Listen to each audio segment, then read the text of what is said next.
Sounds, perfumes, images, flavors. A trip to Vietnam is a celebration of the senses. At the crossroads of history and civilizations, this country has safeguarded the heritage of cultures that pervade it. An ever-moving population reacts to the bustling of the cities turned towards the future. The ballet of bicycles and the noisy merchants blend with the contemplation in the pagodas. From the northern mountain tribes to the southern fishermen, it is difficult to summarize Vietnam in a postcard. This country has much more to offer, a turbulent history that is extremely rich.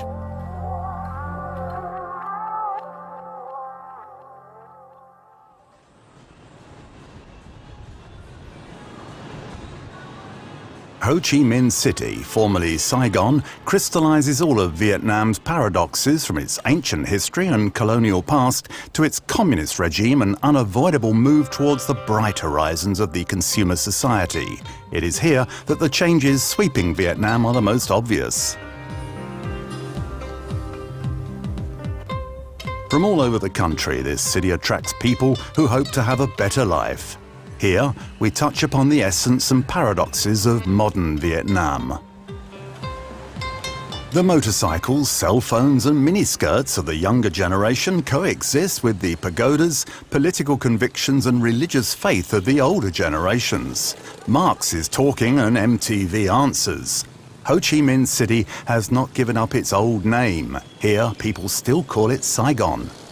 We are heading for Cholon, the Chinatown of Saigon. The Bin Tay Market is a masterpiece of Chinese architecture with the clock tower in its center.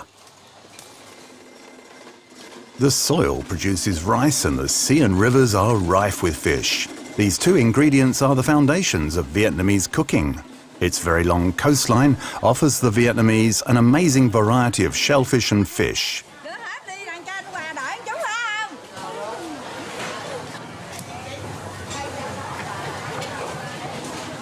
Several stalls specialize in cutting and preparing fish according to specific recipes. In the heart of the city's Chinatown, key staples of this cuisine such as Peking duck can also be found. If the quality of a country's cuisine is measured by the diversity of its food products, Vietnam is unquestionably among the best.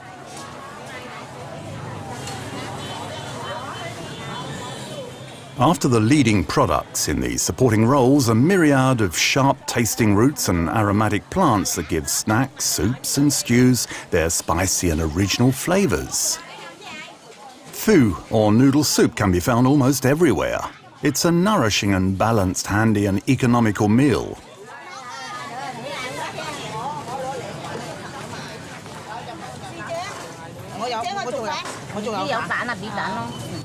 The travelling salesmen contribute to the market's animation with their acrobat number through the crowd using a balancing platter system.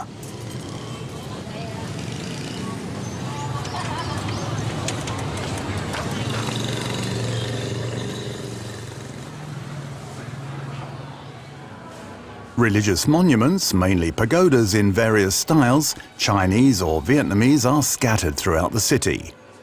4 major faiths have shaped the spiritual life of the Vietnamese people: Buddhism, Confucianism, Taoism and later on Christianity, introduced by the missionaries. But the great majority of the population is Buddhist. It's easy to enter the pagodas as long as you take your shoes off to better enjoy the meditative calmness of the place, the monks' prayers and the soft smoke of the incense. Near the market, the Tien Ho Pagoda, built by the Cantonese congregation in the early 19th century, is dedicated to the goddess of the sea.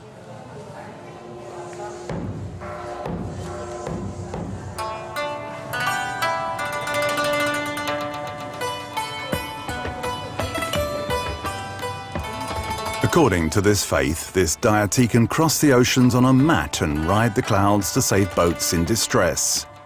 The families of fishermen come here to ask for the goddess's protection. The curls of incense smoke rise in symbols of requests.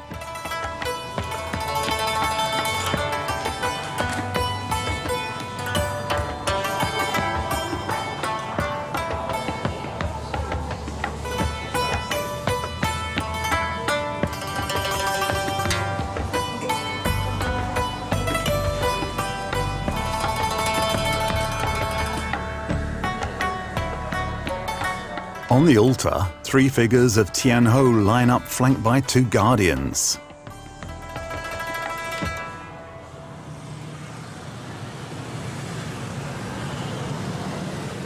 A vestige of colonisation, Notre Dame Cathedral was built in 1883. A crowd gathers for Mass. Many stay in front of the cathedral on their motorcycles. Among the numerous foreigners attending the Catholic service will equally hear the priests speak Vietnamese, French or English. Across from Notre Dame Cathedral, the post office was inspired by the French colonial style. This type of architecture is quite common in Vietnam, and French tourists will feel a certain familiarity. They should beware of arrogant attitudes. This country inflicted the French a humiliating defeat, and everyone knows how the most powerful army in the world was bogged down. The Vietnamese proudly assert their identity. Among the numerous covered markets, Ben Tan is the liveliest and most colourful one. The main entrance, surmounted by a belfry and a clock, has become the symbol of Saigon. Many food products are found here. Built in 1914, Ben Tan Market was called Les Halles Centrales by the French. The large variety of fruit, vegetables and spices in the south, due to the proximity of the Mekong River, offers an amazing diversity of products, the basis of a flavourful cuisine. Curries have been prepared since the dawn of time, and contrary to the original Indian version, these are not very spicy.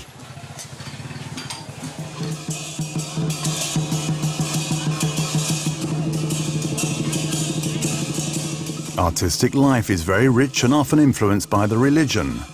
The Park Hyatt Hotel has a beautiful art collection, including works by Pham Hoang, originally from Haiphong, who was seduced by the beauty and spirituality of the Buddhist nuns.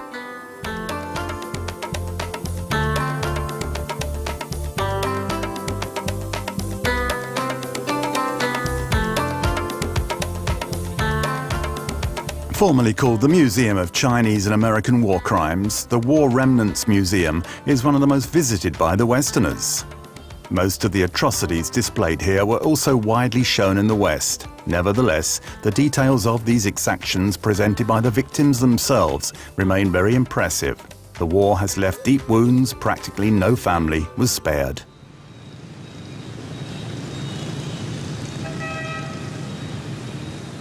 Another spectacular place that witnessed the conflict is the Reunification Palace with its amazing modern architecture. Symbol of the South Vietnamese government, the building remained as it was on April 30th, 1975, the day the Republic of Vietnam ceased to exist. In Saigon's chaotic traffic, the visitor often feels like he's in a video game. Motorcycles and bicycles surge from everywhere. The rule of the game is to simply avoid an accident. You may often think you're going to die. Yet, at the last second, everybody miraculously gets through.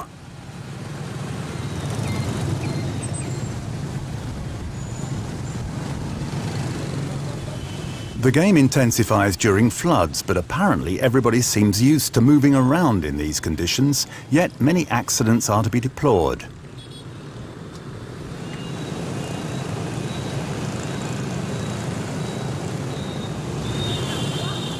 At night, the centre of Saigon continues to live at a mad pace, swept up in the whirl of motorcycles that slalom between old French colonial buildings.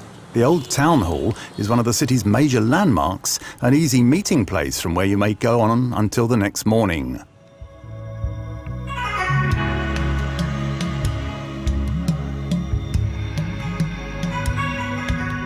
Leaving Saigon for the southern tip of Vietnam, we first reach the Mekong Delta. A trip to the rice basket of the country provides a better comprehension of the importance of the farmers who work every day to feed a population of 85 million people.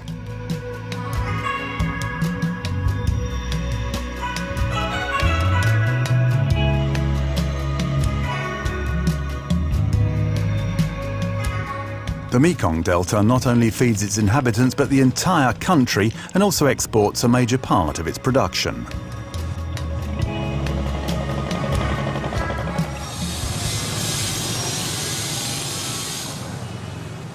The Mekong Delta shines in multiple colours, from the shimmering green of the rice fields to the blue and white of the schoolchildren's uniforms on bicycles.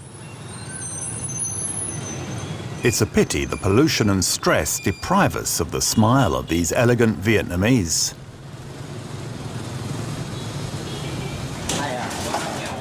Con Tho is the main city of the area and a political and cultural centre of the Mekong. The local economy is essentially agricultural.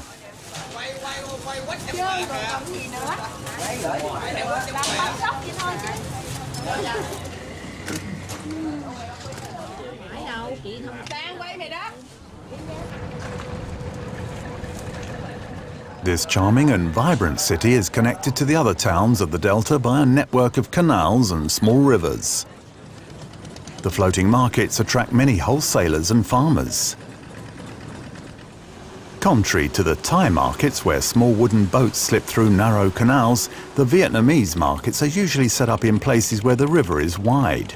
The markets generally start early in the morning to avoid the midday heat. The tide also has to be reckoned with.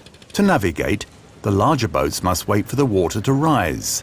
The wholesalers arrive with the largest vessels full to the brim. The goods are transferred to smaller boats that supply the local markets. Here in this perpetual movement, the Mekong truly gives the impression of being a vital artery of the economy in the south.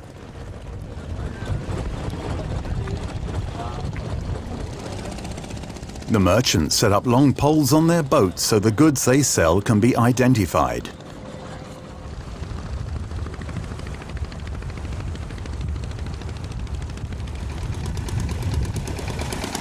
All over the delta area, the abundance of food staples is tied to the Mekong River.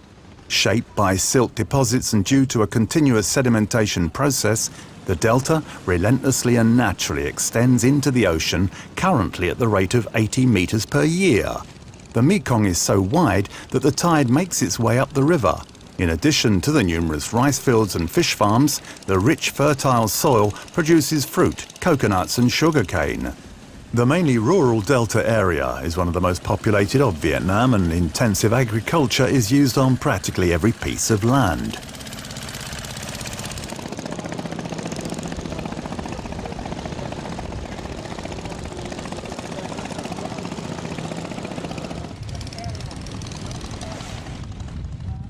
The Mekong is one of the longest rivers in the world, and its delta is one of the widest. Life in a regularly flooded plain isn't always easy for the population. The houses are built on stilts for protection against the rising water. For transportation, the boats use thousands of canals that must regularly be dredged to remain navigable.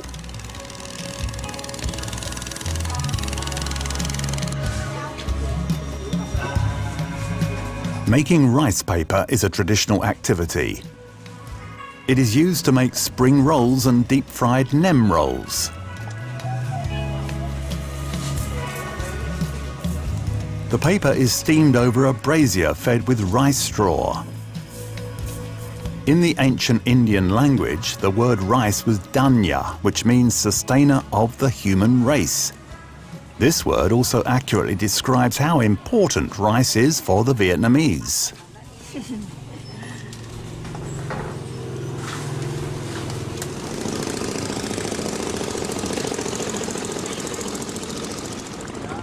According to a local legend, there was a time when rice didn't have to be harvested. It was asked for with prayers and sent from heaven in each home in the shape of a large ball. One day, a man asked his wife to sweep the floor before the rice arrived, but when the huge ball suddenly appeared, she was still sweeping and accidentally hit it, breaking it into 1,000 pieces. Since that day, the Vietnamese must work hard and pick the rice by hand.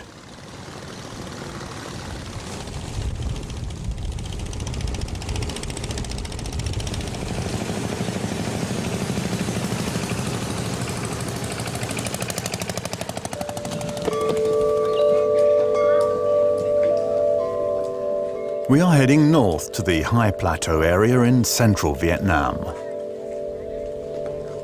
In Da La, the portico of the Lam Thai Pagoda is the masterpiece of its only Buddhist monk, Vien Thuc, an educated man who made a fortune with instant paintings he sold for a few dollars. He's still there to bless passing visitors as well as the members of this devout community. This relentless and somewhat eccentric worker is said to be the wealthiest man in the area. He planted flowers and created the gardens in different styles, including a Japanese garden with bonsais. Shaded alleys and arbors complete the adornment of this harbour of serenity.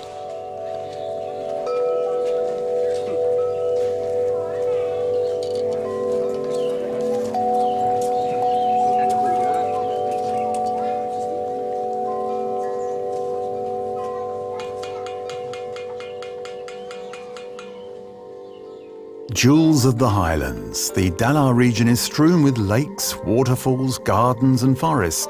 Its cooler climate and beautiful landscapes make it a most enjoyable destination in Vietnam. Dalar used to be famous for hunting big game. Hunting was so good that most of the major species have disappeared. Protected today, the crocodiles can peacefully sleep in the sun. During wonderful hikes in the forest, you can go up the rivers and discover numerous waterfalls.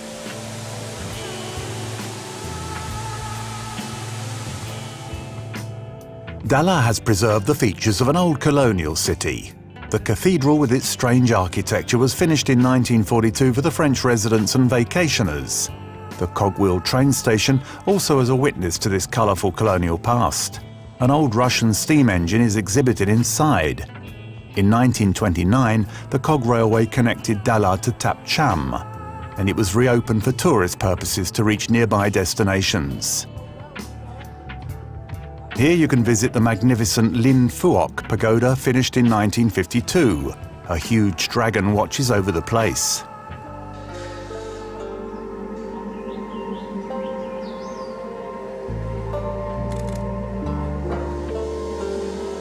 Inside, the sitting Buddha in front of the Tree of Awakening basks in the glow of 5 neon tubes.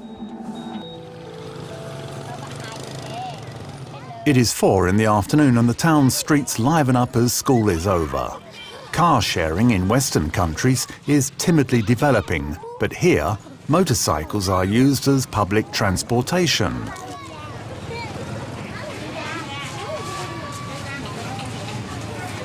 For the less lucky ones who rely on their 2 feet, returning home isn't all that sad. There's a candy store on the way.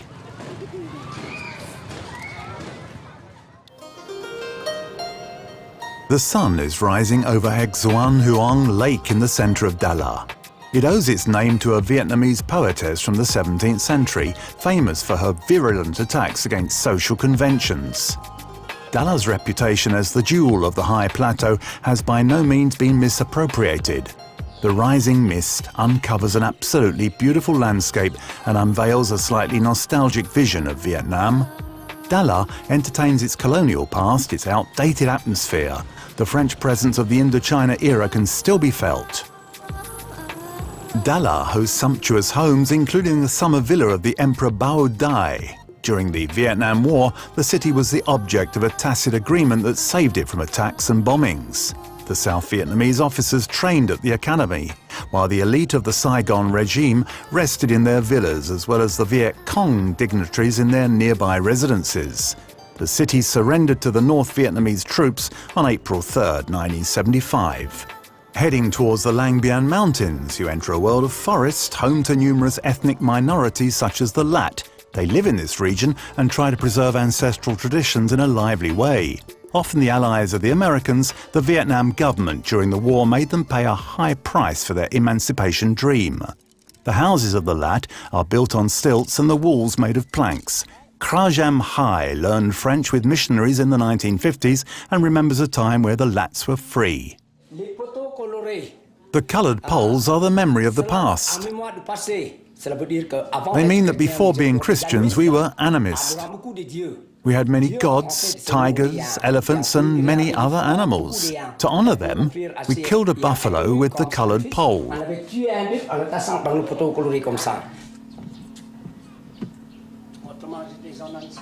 These mountain people live very frugally from the rice fields. They don't appreciate the Vietnamese and claim their ancestral lands and the right to practice their former religion. Reacting to these demands, the government conducted a mandatory integration policy by setting up born and bred Vietnamese in these areas. The Lats, as many other minorities of the Highlands, are condemned to a life of misery.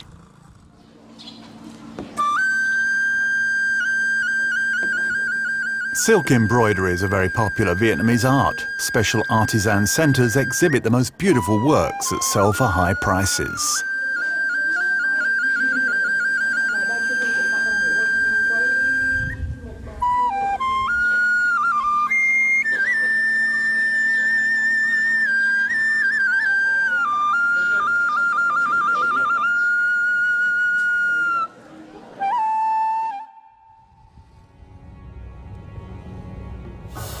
The capital of Can Hoa province, Nha Trang, is flanked by a beautiful coastline, one of the most famous in Vietnam.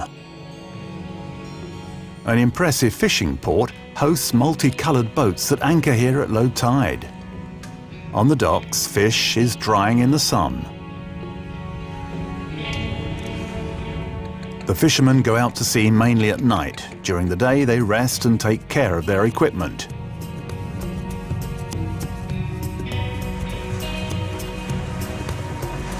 Many fishermen still use the thung, a traditional small round boat made with woven bamboo. The wealthier ones own small trawlers.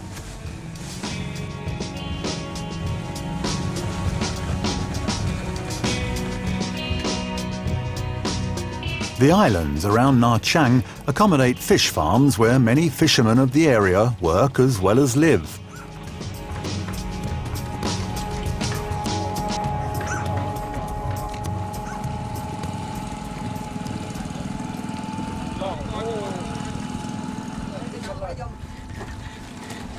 These natural aquariums are full of the large diversity of species found in these waters.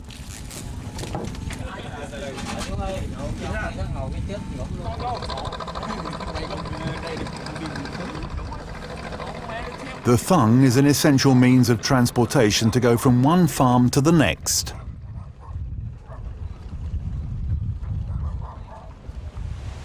Several islands are genuine havens of peace.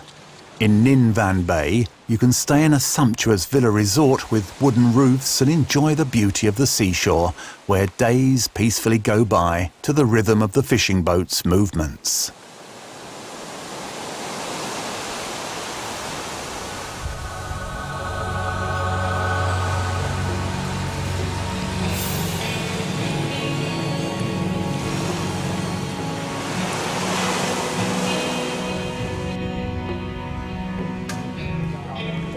Facing Nha Trang, Hon Mai is an island where many fishermen live and work.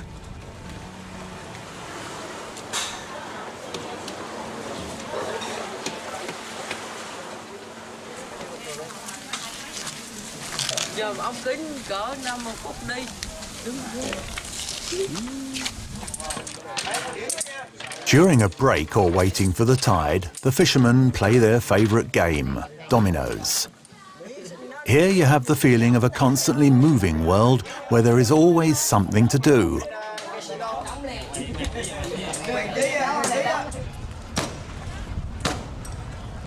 On the dock, a man sees to it that the thang boats are perfectly waterproof. They are dried in the sun, then the woven bamboo is covered with a blend of palm tree oil and sugar.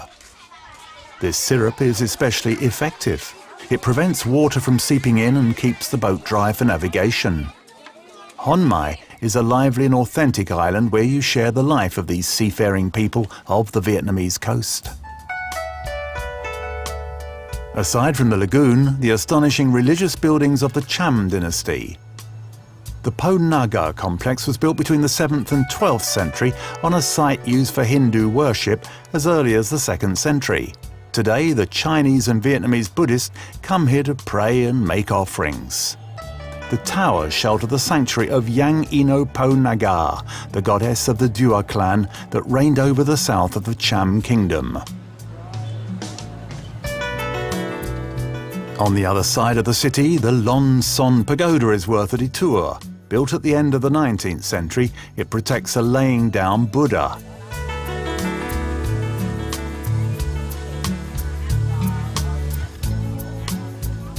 At the top of the hill, a huge white Buddha, 14 meters high and sitting on a lotus flower, overlooks the city, offering a magnificent view of the bay.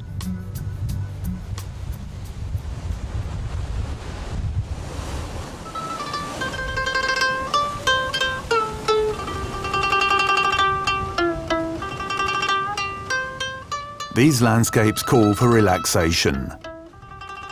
In Nha Trang, you can enjoy numerous traditional spa treatments or learn meditation. It's a good way to understand these Asian cultures where the body and spirit must function together and harmoniously. Certain centres offer musical care sessions with traditional instruments.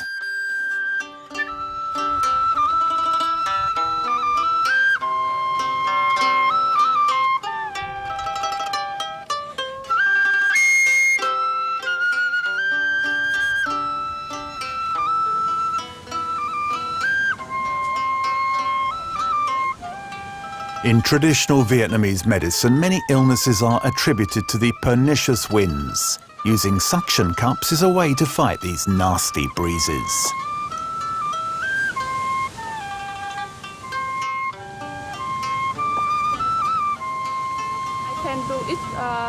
It's a treatment that we also use in families.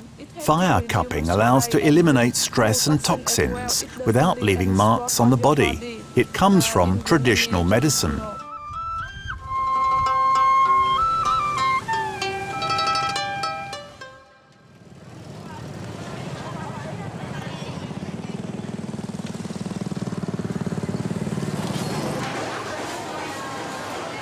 A stay in Nha Trang would not be complete without a short visit to Muay Market, or the fish market.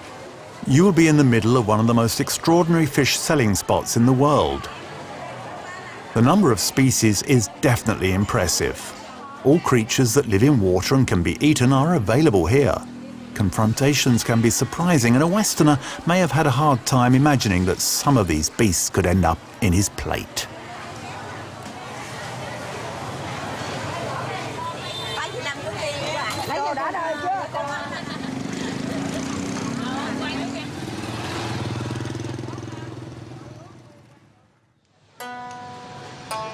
Da Nang spreads on the western shore of the Han River. The city is flanked on one side by the ocean and on the other by 5 high marble mountains. Today, most of the marble used in Vietnam is imported from China to prevent a massive extraction that would harm tourism and destroy the mountains. Each one represents an element of Oriental cosmology: water, wood, fire, metal, earth. The cliff of Tui Son Mountain hides many natural grottos where Hindu, then Buddhist sanctuaries were built over the centuries. A large grotto in the shape of a chimney shelters a sanctuary. At the end of a passage, 2 mandarins guard the entrance. A few more meters and the view is striking. You end up in the vast Huen Con grotto with several Buddhist and Confucian altars. During the war, this grotto was first used to hide Viet Minh soldiers, then as a hospital.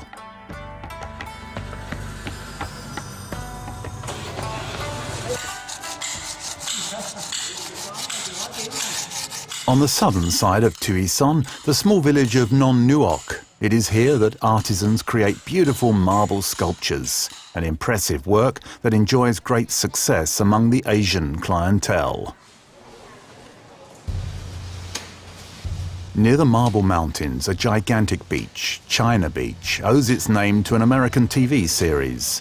During the war, American soldiers were dropped here for a few hours or days of rest. For some, the China Beach picnic was their last meal before returning to battle in a helicopter.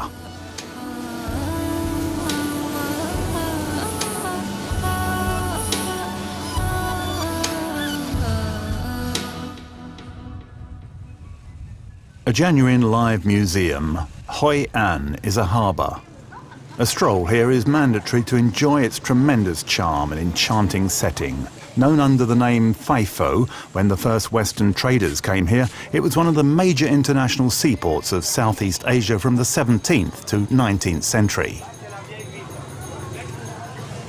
Yet, by the end of the 19th century, the development of other Vietnamese ports marked the fall of Hoi An. Since this decrease in its economical advantage, the city has remained unchanged and was saved from the poorly managed urban expansions that occurred in many other Vietnamese cities or elsewhere in Asia. Hoi An oozes a perfume of history and culture and feeds the illusion of suspended time. The ancient city spreads on the banks of the Tu Bon River.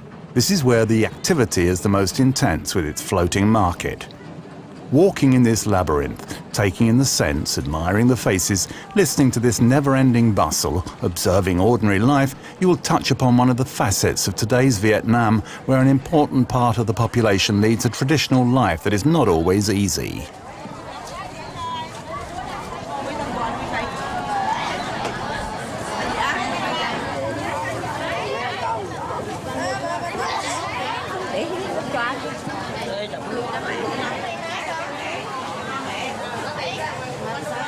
Every year, the rainy season in October and November brings its share of floods. The most important one in 1964 totally swept over the seaside homes. On the small island of Cam Kim, this couple lost everything in the last floods. Here, this kind of annoyance seems to belong to the order of things. Cam Kim is famous for its woodwork. Most of the ornamentations of the buildings and sculptures in Hoi An are made here.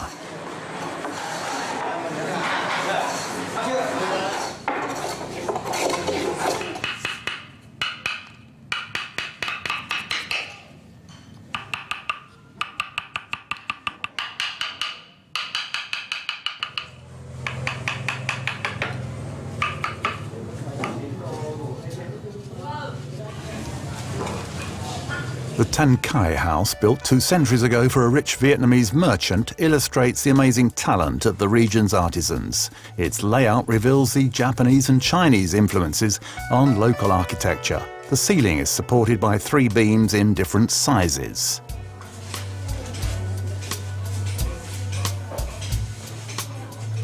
Chinese poems written in inlaid mother of pearl hang from several columns. The mythological and legendary bestiary is absolutely beautiful.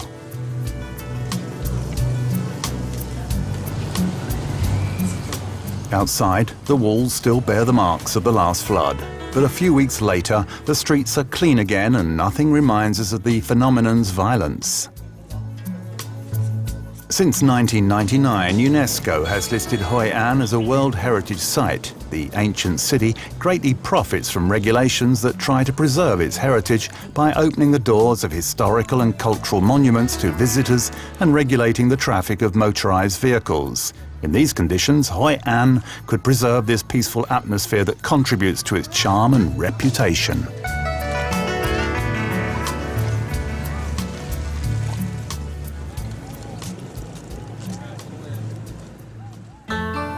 Leaving the city, the countryside offers these rice-filled landscapes where peasants are busy repairing the plots after the floods.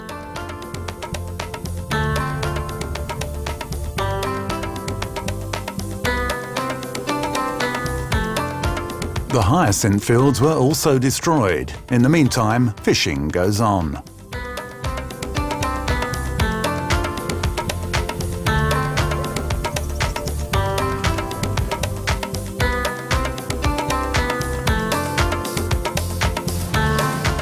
Five kilometers from Hoi An, Cao Dai is lined with palm trees and a 30-kilometer-long beach that reaches Da Nang. Walking here is a very pleasant experience. A few fishermen families don't hesitate to go out to sea with their thung and overcome the sandbar.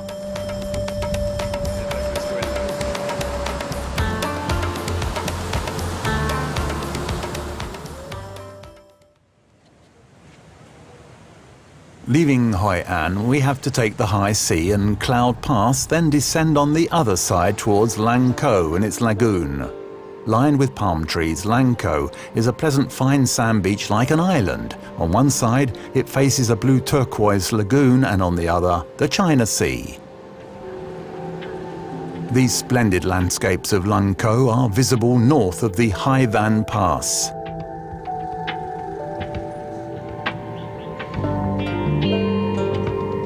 Here too, time seems to have stopped. On the seaside, fishermen still use ancestral methods and boats. On Earth, men and buffaloes work hard in the rice fields.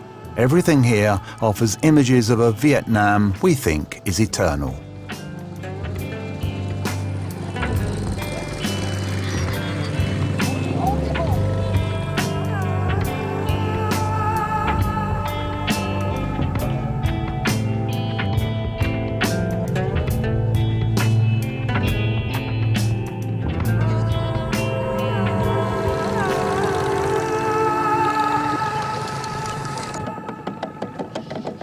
In the rice fields, the inhabitants still employ a traditional fishing method that consists in hitting bamboos to make the fish flee and head towards the nets.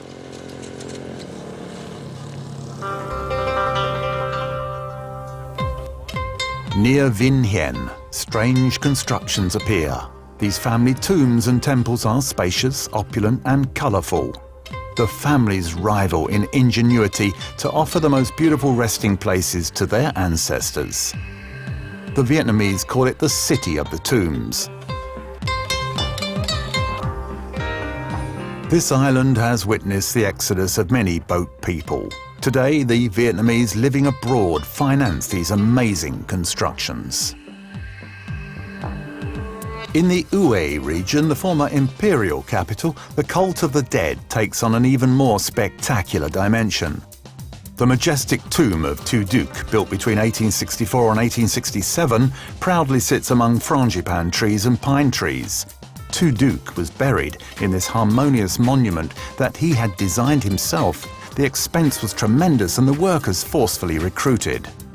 Tu Duc, whose reign was the longest of the Nguyen dynasty, lived in excessive luxury. Despite 104 wives and countless concubines, he left no descendants, probably because he became sterile after having had syphilis.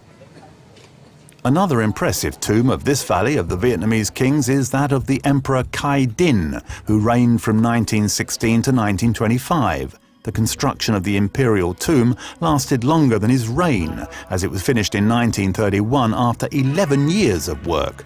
This tomb stands out from the other imperial sepulchres of Hue as it combines Vietnamese and European elements. This cultural blend can even be seen on the Eurasian faces of the stone mandarins that represent the honor guards. Started during the colonial period, this tomb illustrates the decline of Vietnamese culture.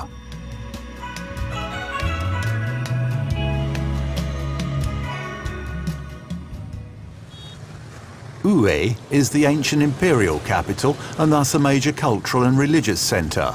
Every year, the beautiful tombs of the Nguyen dynasty attract thousands of visitors. Without tourism, the cultural sites of Hue would probably have been forgotten, as they are deemed politically incorrect by the communist government.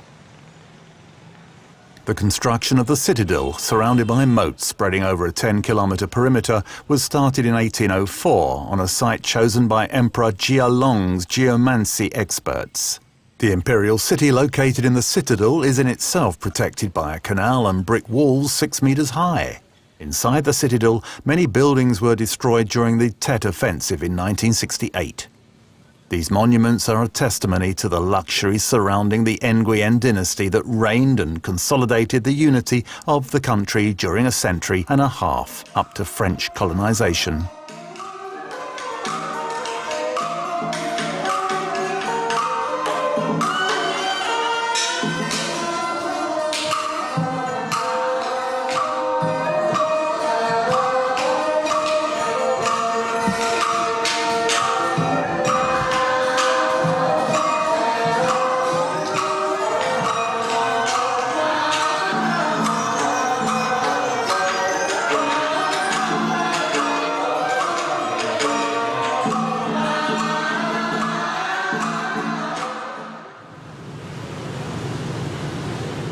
In Hanoi, Ho Chi Minh, the hero of independence, had nothing to complain about compared to the emperors of the past.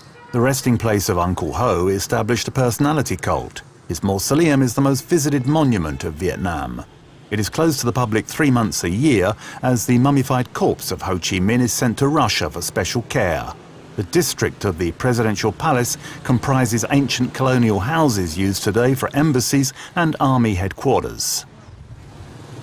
The palace in itself was a 1906 colonial home that was beautifully restored and used to be the palace of the General Governor of Indochina. In Hanoi, the one-pillar pagoda is a venerated place. All in wood, it rests on a stone pillar. Destroyed by the French in 1954 before they left the city, it was rebuilt by the new government. Endowed with a timeless graciousness, the Vietnamese capital has better endured the years than most of its Asian contemporaries. After Vietnam was divided in 1954, Hanoi fell into a deep sleep from which it woke up only 40 years later thanks to economic reforms. A beautiful example of French colonial architecture, Hanoi escaped the damaging curse of American bombs and Soviet-style urbanization. This dynamic old city has bustled with trade activities for 8 centuries. It's the ideal place to sound out this re-emerging capital. Professions and shop owners are regrouped by activity, including blacksmiths, roofers, tinsmiths, mirror manufacturers. An entire street is dedicated to bamboo.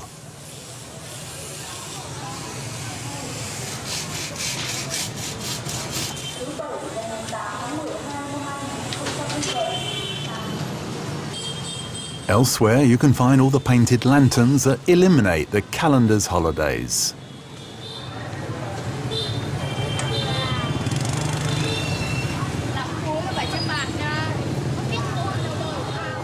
Here you can see the fantastic puppet shows on the water. At first, it was a hobby for the peasants working in the northern rice fields. They are said to have used the surface of the water as a natural stage or to have adapted the traditional puppet show after floods inundated the Red River Delta. In any case, this 1,000-year-old art hasn't lost any of its magical effect.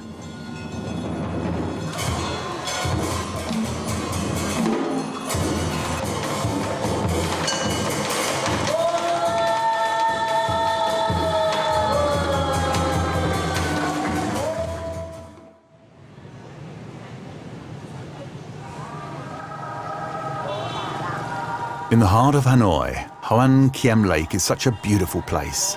The surroundings are full of activity as early as 6 in the morning. People from the neighborhood come here to practice the traditional Tai Chi, jog, or play badminton.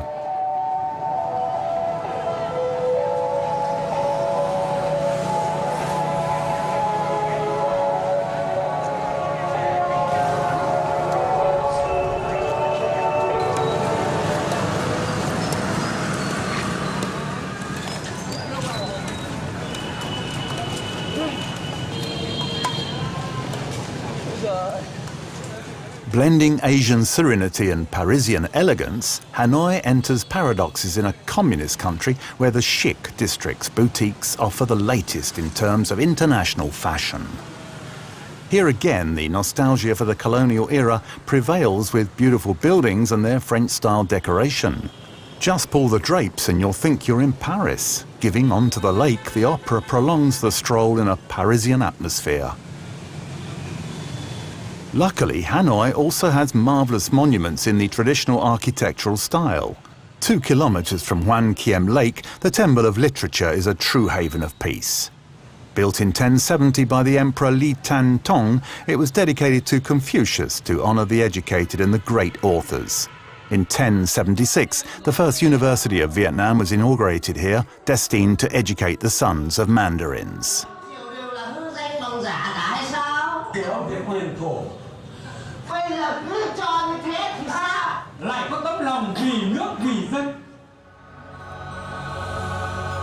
Leaving Hanoi, we head for the northwest of the country and its most astonishing landscapes.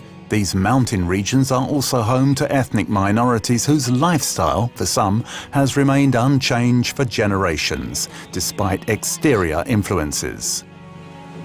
Since their migration from China during the 19th century, the Hmong have become one of the most important ethnic communities of Vietnam. They live at high altitudes where they raise animals, cultivate rice fields and medicinal plants, including opium.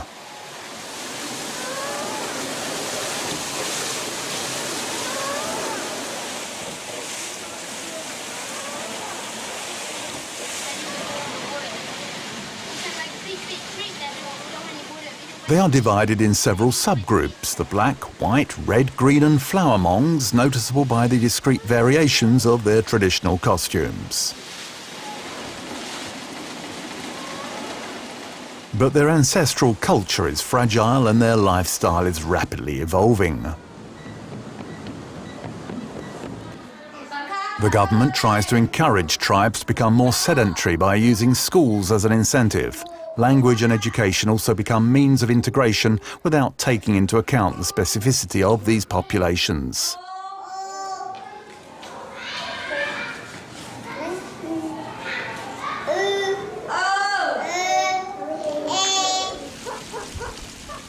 However, their sense of identity remains strong, even among the young who convey their attachment to their culture and traditions in the details of their clothes.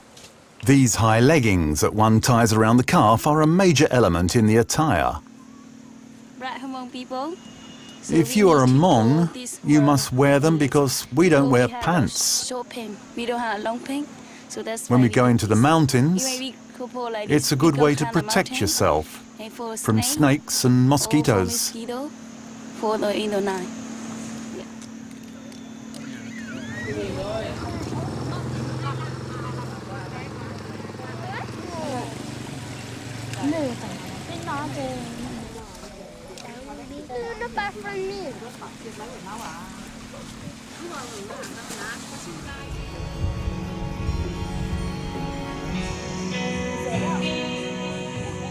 Their pretty and low-priced traditional clothes are dyed with natural products and are not set. As a result, the colours of most fabrics are likely to rub off on everything they touch in a strange shade of greenish blue. To believe it, all you have to do is look at the arms and hands of the Hmong.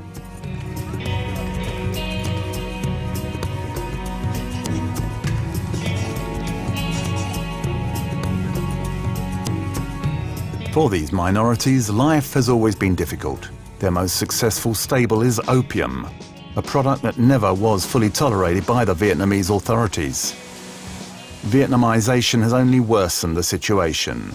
Tourism based on the respect of these cultures could be the answer to the survival and development of these regions.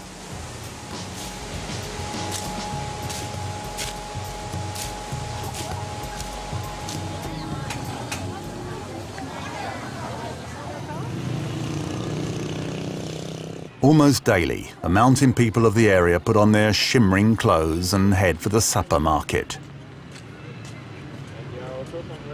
The charm of Sapa lies in its encounter between the Hmong and Dao minorities, the most widely represented ethnic groups in this area. Very poor, these mountain people have nevertheless fairly quickly embraced free enterprise. Most of them never went to school, yet you would be surprised to hear the youngest speak English and French.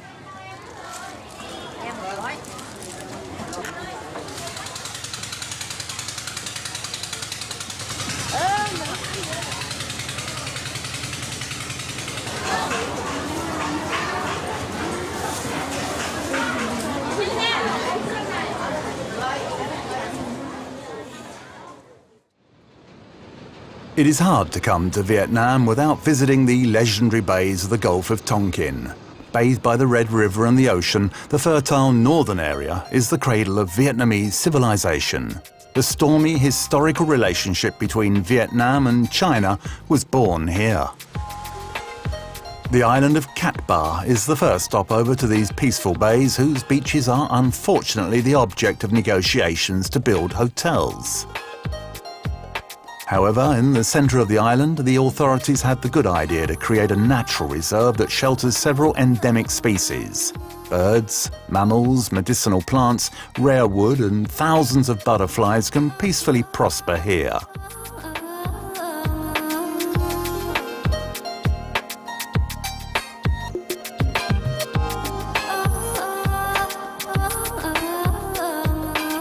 Our adventure naturally leads us to one of the most beautiful landscapes in the world.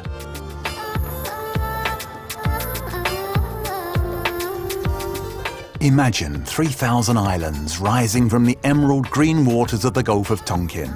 Halong Bay is Vietnam's marvel. In 1668, a Chinese visitor used these words. The appearance of these sugar loaves puzzles our imagination. At times when you contemplate them, they offer you a resemblance with wild animals or sitting fierce warriors. Halong means where the dragon goes down into the sea. Local legend says that the mountain sheltered a huge dragon. One day, as he was running towards the sea, he created valleys and crevices with his waggling tail. When he dove into the water, the holes filled with water, only leaving a few immersed pieces of land. The dragon that created Tonkin Bay may belong to a legend, yet in these waters sailors claim to have seen a mysterious creature known here as the Tarrasque. The most paranoid military maintain that it's a submarine spying for the Imperialist. Eccentric travellers believe the dragon is the Vietnamese version of the Loch Ness Monster. In the meantime, the monster continues to haunt the bay and to successfully avoid the ocean police and customs officers. The bay has been on UNESCO's World Heritage List since 1993, yet a second inscription was recently requested by the Vietnamese authorities to determine its ecological importance. Under pressure from the international scientific world, the purpose is to protect the lower part of the cliffs from pollution that threatens them. The numerous hotel boats that anchor here at night are not without danger. This dragon is most probably the real spirit of Vietnam, mysterious, elusive, playing with the maze of a difficult history to appear where it's not expected. Always ready to spit fire, yet he never ceases to seduce us.